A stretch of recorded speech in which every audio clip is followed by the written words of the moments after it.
So we're getting ready to move into the second golden age of Byzantine, or the Middle Byzantine era. A new line of emperors take over, and there's a great renovation in art. Monasticism becomes a driving force in restoring art, and Basil I regards himself as the restorer of Byzantium. We begin to see Christ on the cross, and we begin to see crucifixion pages and crucifixion images in manuscript illumination. And Christ is now depicted as a more personable Christ.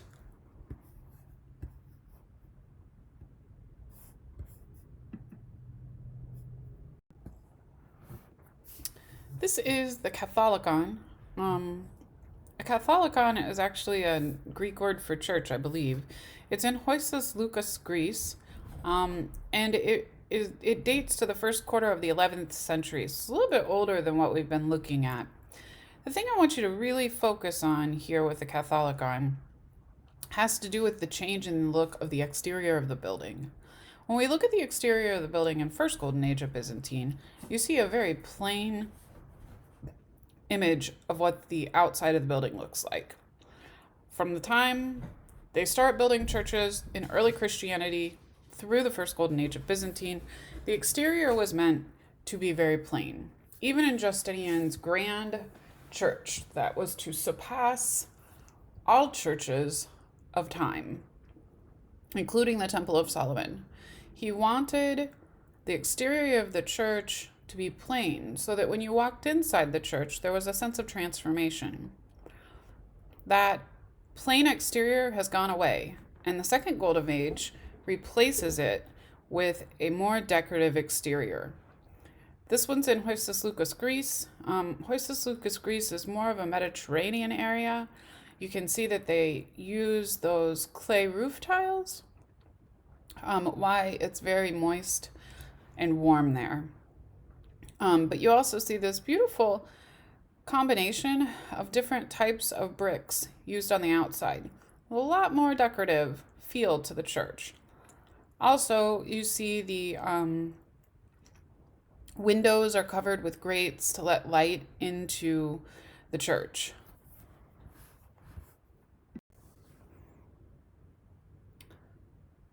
This is the exterior of the Catholicon, and then you can see an interior shot of the apse mosaic. You can also see from the entrance the apse icon screen. It's that screen that sits at the floor that has two large icons on it. Sometimes in service, they will actually venerate those icons.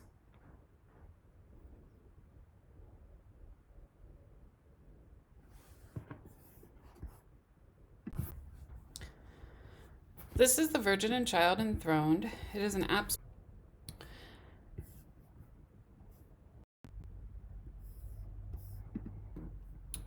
So this new special image of Christ becomes our common image of Christ in the Second Golden Age of Byzantine. It is called Christ the Pantocrator.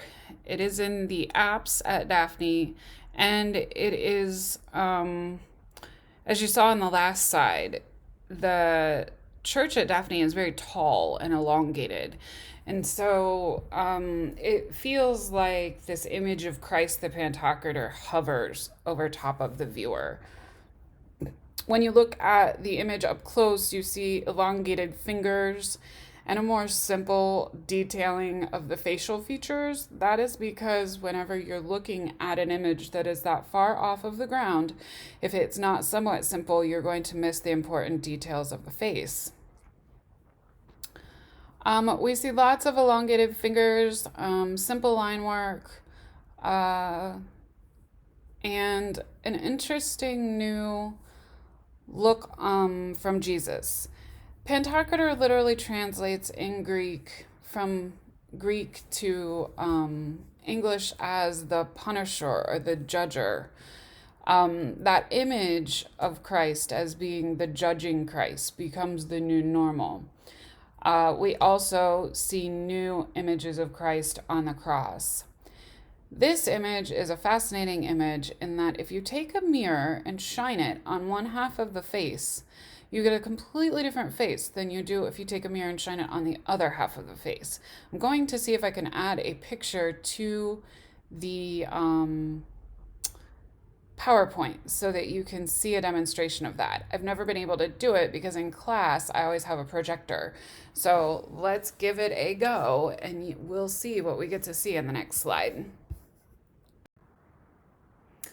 So in the last slide, I promised you an opportunity to do the mirror trick. So I spent most of the day trying to shine the mirror at the right position and take the picture. It just didn't work. So lucky me, I thought maybe somebody did this and posted it online, and looky there, somebody did. So what I want you to notice is that the artist here has taken the image of Christ and sliced his face in half and made both sides match. So the one on the left is the left side of the Pantocrator's face, doubled. The one on the right is the right side of the Pantocrator's face, doubled. So now you get a full understanding of what that face would look like if the Pantocrator's sides matched.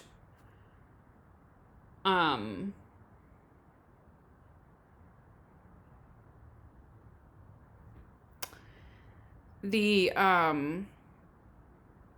interesting thing about this is that when you look at the left side of the face, ask yourself if this is a kinder, gentler Christ, and if the right side is the face of an angry God. You can see the right side has harsher angles to the face, right? The pointed eyebrow arch, the downed turn, fuller lips that sort of have this like smug judginess to it. So one of the Delve Deeper activities is to write 5 adjectives for the Christ face on the left and 5 adjectives for the Christ face on the right, and then identify one adjective in each list. Identify why you picked that adjective. So if you choose to do it, I'm curious to see what your answers will be.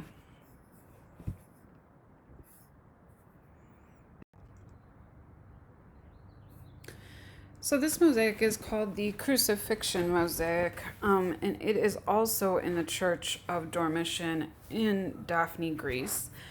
Images of Christ on the cross, now in the second golden age of Byzantine, become allowed. It's been almost 1,000 years since Christ was crucified, and so now this isn't as big of a deal to show. Mary's dressed in robes that are fitting of a queen, and Jesus' brother James is dressed in traditional Roman imperial dress with the robe that is blue of royalty, and of course that, imperial wrapper that we see on people of authority. You see Jesus crucified here on the cross with the blood coming out of his side. Goes along with the Christian lore of the Roman soldier piercing Jesus' side to make sure that he's dead. And then at the feet of Jesus, where his blood drips onto the skull of Golgotha. This was a mosaic. It is a mosaic done on the east wall underneath the apse where the Pantocrator sits. So this is a Middle Byzantine mosaic. produced by, oh, we don't know who produced it, sorry. But one thing we know is that oftentimes in the Middle Byzantine era, donor portraits came into fashion. Now, we've already seen donor portraits in terms of Byzantine art. The donor portraits that we have seen were the portrait of Bishop Maximianus in the church of San Vitale in Ravenna. But this one is a donor portrait that honors the Empress Zoe and Constantine the Eighth, I think, sitting next to Christ. The interesting thing about this is that up until this time, the divine and the mortal world were sort of kept apart. Even when they did a donor portrait in a mosaic, they wanted to be sure that the heavenly realm was considered unattainable or considered to be something that we respectfully don't tread on in any way, shape, or form. So,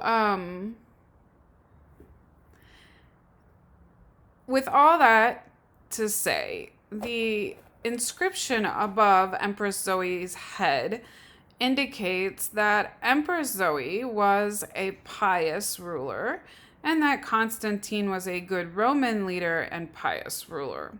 Now, we know that Empress Zoe had married about 4 times.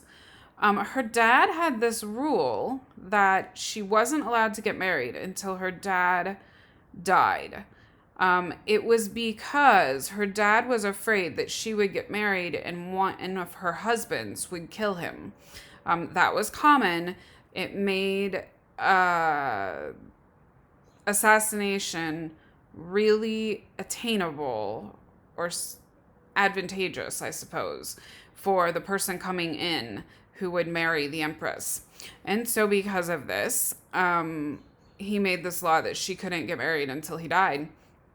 And so they ended up never having a child, or she ended up never having a child because they could not, because she was too old when she got married. At any rate, she did adopt a son. But one of the things that's important about this mosaic is that it portrays the power of the female empress. Empresses did not have power in terms of being able to make laws, being able to take office that was an acting office, but they were very influential. One empress in the Roman Empire before Zoe even put a stop to iconoclasm. She was Empress Theodora, and she ended up being sainted for stopping iconoclasm. So this mosaic signifies the power of the female empress position. We saw that Theodora was very powerful with Justinian. Why? Because Justinian listened to her. And that was pretty much how that worked for the empress position. If there was an emperor who listened to his wife, then the empress had lots of influence on the situation. If they did not, then the empress didn't have as much power. These particular mosaics are in the Church of Hagia Sophia in Constantinople, Turkey. If the patron of the mosaic was of imperial social standing, she would often have a mosaic in a very prominent place. In this case, Hagia Sophia was built as it was built as a church dedicated to God, but Justinian wanted a show of power, just like in the Roman Empire when they built forums. They wanted the show of power.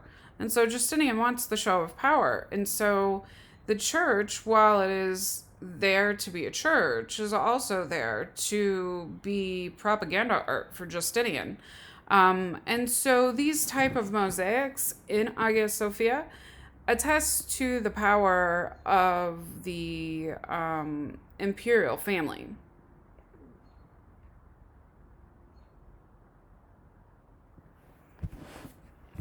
All right, I'm just checking my notes to make sure I told you everything. Empress Zoe was sort of fascinating. She was engaged to marry this man that her father wanted her to marry. And while she was engaged to be married to him, she fell in love with somebody else in the court. She didn't love the man that she was arranged to be married. And shortly after he took office, he drowned in a bathtub. She consequently had 3 other marriages, some of them because the husband passed away or whatever. And so, interesting, the inscription above the heads of the people in Latin and Greek often were changed as the emperor changed. So they wouldn't change the face or the image of the emperor. They would only change the text and use the old image as the power image. And so we don't really know if this picture is a portrait of her first husband or her 4th husband. But we do know it was one of her husbands.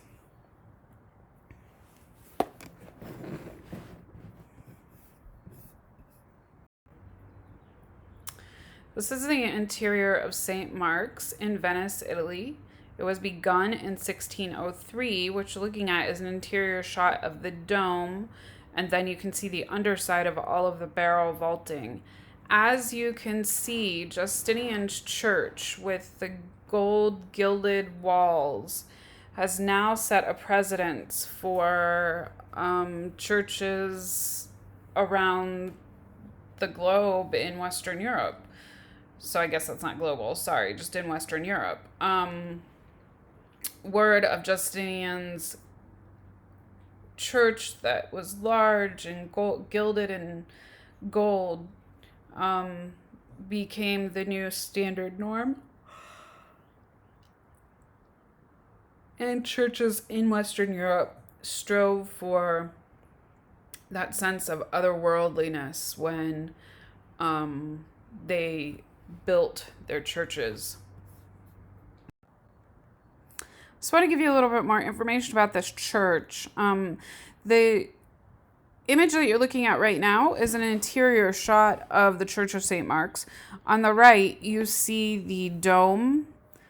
On the left, you see an interior of the church as the sun is going down. The church was important in the sense that the city that it was in was a gateway of commerce between Constantinople in the east and Rome. It was an icon of strength in terms of connection between Byzantium, which was in the east, and Italy. The original church in this spot was built by Venetians in 976. It went through a fire and was reconstructed.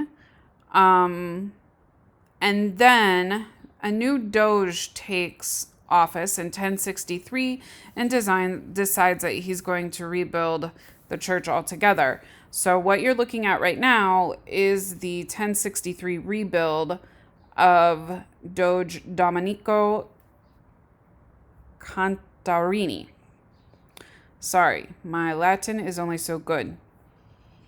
The church's interior was furnished with costly altarpieces that were taken from the sacking of Constantinople in 1204, and the grand central dome is 80 feet high and 42 feet in diameter. Christ is ascending into heaven in the illustration in the dome, or in the mosaic in the dome, and surrounded by him are the apostles and Saint Mary.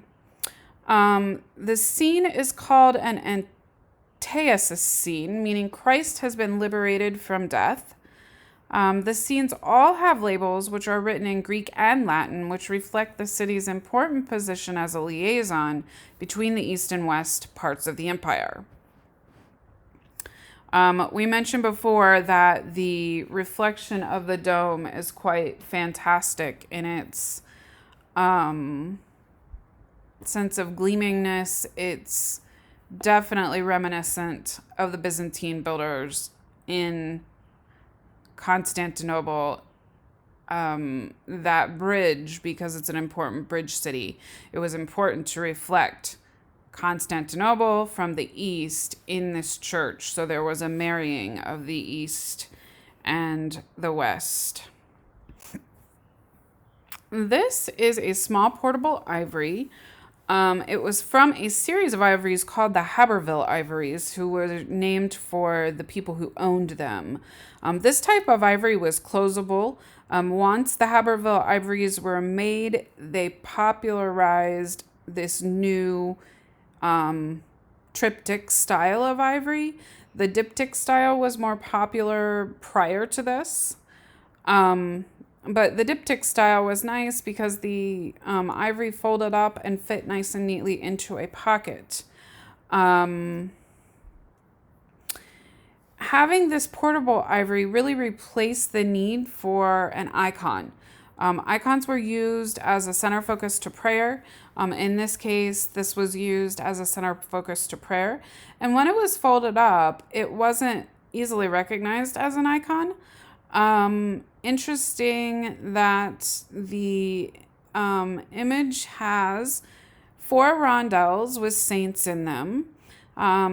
In the center panel at the top, you see Jesus in heaven between Mary and Saint John. Mary and Saint John are discussing with Jesus. What are they discussing? They're discussing a blessing for the viewer. So in that case, right now, that's you.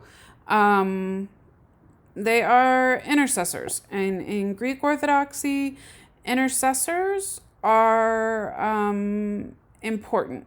They are symbolic as a way to carry your prayers directly to God.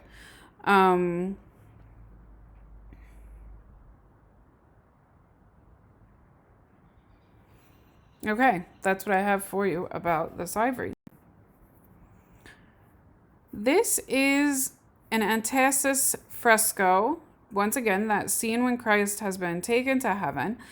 You see the mandorla behind him. He's dressed in a very Roman-style robe, and the people to his right and to his left are dressed as everyday Roman people.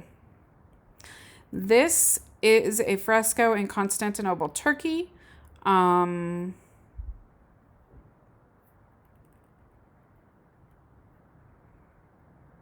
You can see the linear way in which the robes are handled. You can see the mandorla behind Christ, and you can see the 2 figures climbing out of the grave. If you would like to know more about this fresco, I highly encourage you to read your text about this particular image. It's quite fascinating. So this is a manuscript illumination, and I wanted to discuss it with you because it's an important part of Second Golden Age of Byzantine art. Due to iconoclasm, the manuscript illuminations were one that typically was done in code. In other words, they would use some sort of other pictorial formal language, in this case mythology, to sort of disguise what was going on in the Bible. The scene is framed without writing, and I know that that doesn't seem like a big deal, but it's significant because we saw writing framed on most of the Roman era stuff that gave homage to whoever it was that the thing was honoring. In this case, this is a manuscript illumination. It does not have any writing. David sits and plays his harp, and there are angels that sit behind him. You see him there in the center. There's a tree behind him and a female behind him. That's an angel. There are animals that occupy the foreground of the illustration. They create a primary line of direction, so that major sweeping line that goes from the corner all the way up to the top left is important. And the color red is placed very strategically in that line of direction so that your eye goes from where the sheep are all the way around to the little red man in the corner and up to the monument with the red bow tied on it. In the upper right hand, we see a column with a red ribbon tied on it. It was a funerary tradition in Greek and Roman art to have one of those monuments with a red ribbon tied around. This illustration is painted in the Greco-Roman classic style, and we easily see that. It's very Greco-Roman. It's done in a way that makes you think that this is actually a myth of some sort. The draping and the fabrics of the figures are distinctly Greco-Roman. There's also several figures that are personifications. Those personifications are distinctly Roman. The background of the illustration depicts the city far off in the distance, and there's a tree that sits behind David and the angel that anchors the illustration. This is an example of how classical pagan themes were combined with Christian themes that carried over from the first golden age of Byzantine into the second.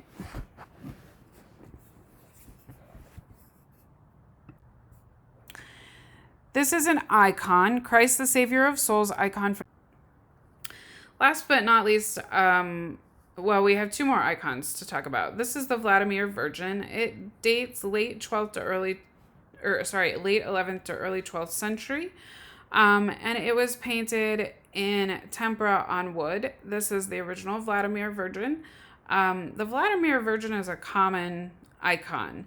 But the thing here that I want you to notice is the change in the relationship, the way that the icon depicts the relationship that Mary has with Jesus. It's a more humanistic relationship. It's more of Mary, who's the Queen of Heaven, is the earthly mother of Jesus. There's a tenderness to it. He doesn't just sit on her lap like you hold a 4-year-old that you don't know, like we've seen so often. His cheek touches her cheek. There's a bigger emphasis in the second golden age of Byzantine on the humanity of Jesus and the humanity of Mary. Why we're now depicting Jesus on the cross. So we're talking about the fact that only humans die and are born, right? So a sense of focus on Jesus's humanity comes into play in the icons, but in the second golden age of Byzantine in general. So if you were to get an image like this for the final, you would automatically know that it's second golden age of Byzantine because of the personal relationship that you see Mary has with Jesus. This particular icon is a very special icon, and so I wanted to tell you about it because it's at the end of your book. It is a Russian icon painting, and one of the reasons I wanted to talk to you about it is because I want you to think back about where we've focused our study on geographically. So we start in Rome with the rise of the Roman Empire, right?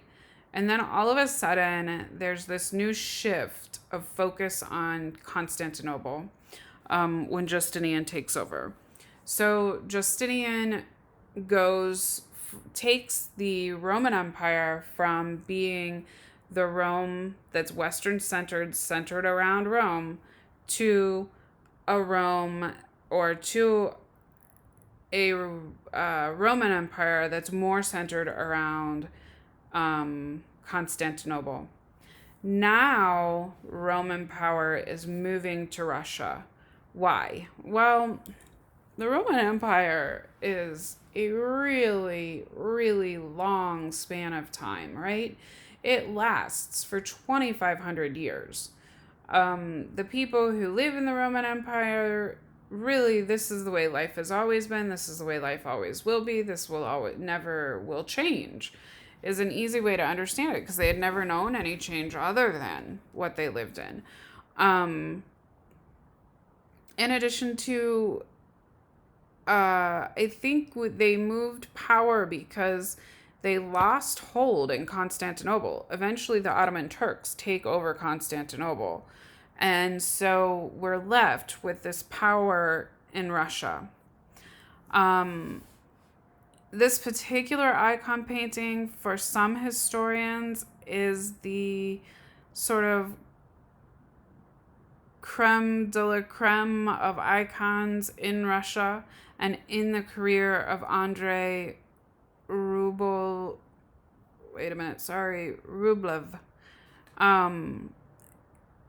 Its sheer size is impressive. It's 5 feet tall. It depicts 3 Old Testament angels who appeared to Abraham.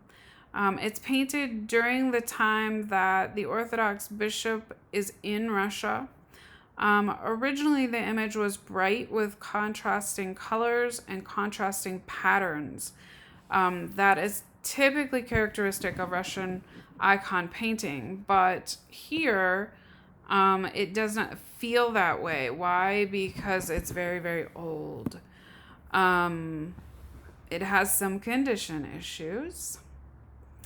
The angels each sit at a table with halos and sweeping wings.